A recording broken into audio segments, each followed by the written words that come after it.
Mrs Rahman पर हमारे दफ्तर के तकरीबन सभी मर्द आशिक थे।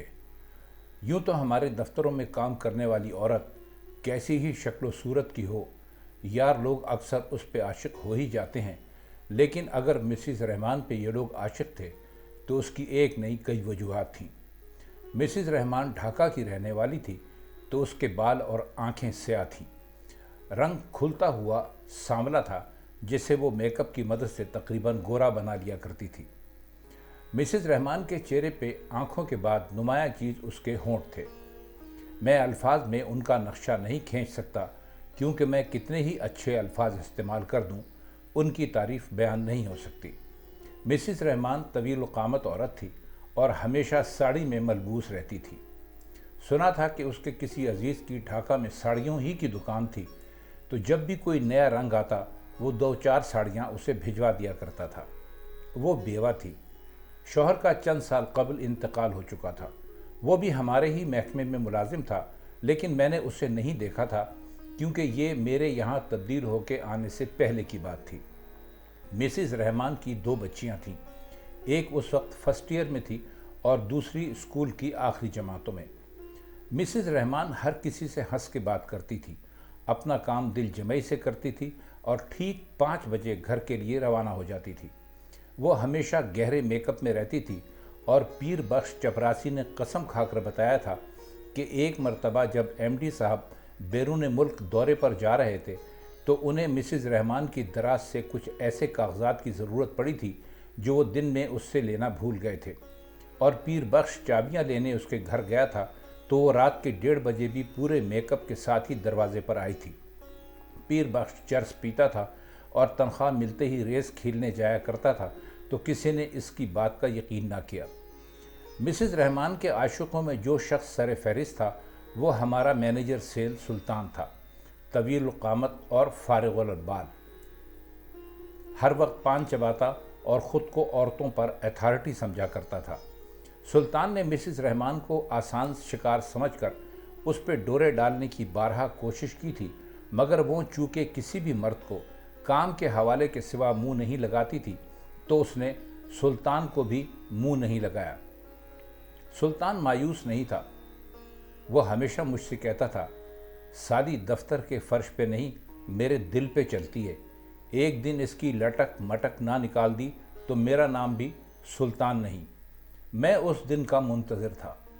मैं एक दूसरे शहर से आया था। 6 माह हमने एक इंतहाई तंग घर में गुजारे। ढंग का मकान मिलता ही ना था और इस सिलसिले में कोशिश जारी थी। ये कोशिश रंग लाई और मुझे एक अच्छा मकान मिल गया। ये बस इत्तेफाक था कि हमारा ये घर मिसिज रहमान के घर से 4-6 घर छोड़ कर था। मैं शाम की वॉक के लिए निकलता तो वो मुझे कभी अपने बरामदे में बैठी, कभी लान में पाइप से पानी देती दिखाई देती। कभी वो तन्हा होती और कभी एक या दोनों बेटियां उसके साथ होतीं। एक मर्तबा हम रात के 11 बजे कहीं से वापस आए। शदीद गर्मियों के दिन थे। मैंने मिसिज रहमान को घर के बरामदे में बैठी किताब पढ़ते देखा। वो उस वक्त भी पूरे मेकअप में थी। मैंने इसका तस्करा सुल्तान से किया तो वो जलकर बोला, मानो ना मानो साली धंधा करती है। देखते नहीं ये नई नई साड़ियाँ, ये सोने की चेन, कल से हाथ में ये मोटा सोने का कड़ा डाले फिर रही है। भैया हम तो तनख्वाहदार आदमी हैं, हमसे क्यों फंसने लगी साली। सुल्तान देर तक बकता झकता रहा। पीर बख्श चपरासी ने एक दिन मेरे कान में उस वक्त धीरे से कहा जब मिसिज रहमान हाल से गुजरते हुए मेरी मेज़ के करीब से गुजरी थी, सुल्तान साहब वैसे ही गर्म हो रहे हैं सर जी, ये बहुत ऊंचा काम है। सुल्तान साहब तो महीने के आखिर में मुझसे उधार लेकर सिगरेट का खर्चा पूरा करते हैं। मुझे अब धीरे धीरे यकीन होने लगा था कि मिसिज रहमान वो नहीं थी जो दिखाई देती। उसका हर वक्त मेकअप मेरे शक को महमीज़ देता था।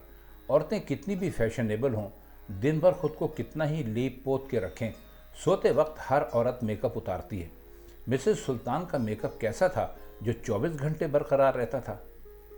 रात के 1:30 बजे मेरी बीवी ने मुझे सोते से जगाया। छोटी लड़की के पेट में शदीद दर्द था।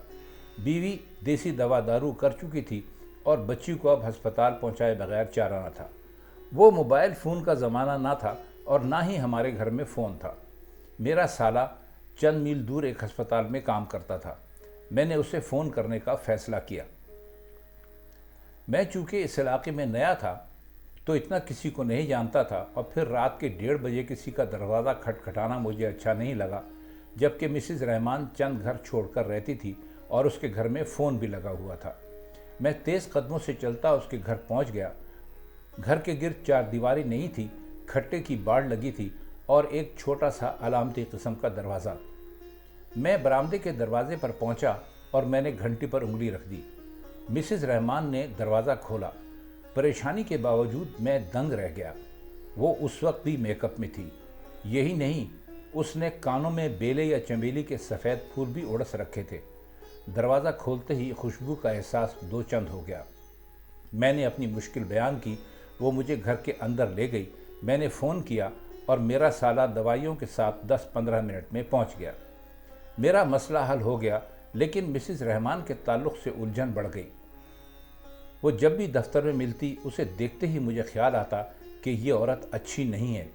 اس رات جب میں فون کی تلاش میں اس کے گھر گیا تھا تو وہ یا تو کہیں سے آ رہی تھی یا جا رہی تھی، ورنہ ایک گھریلو عورت رات کے 1:30 مکمل میک اپ میں نہیں ہو سکتی تھی۔ میں نے سلطان سے اس بات کا تذکرہ کیا تو وہ میری ران پہ ہاتھ مار کے بولا، میں نہ کہتا تھا کہ سالی۔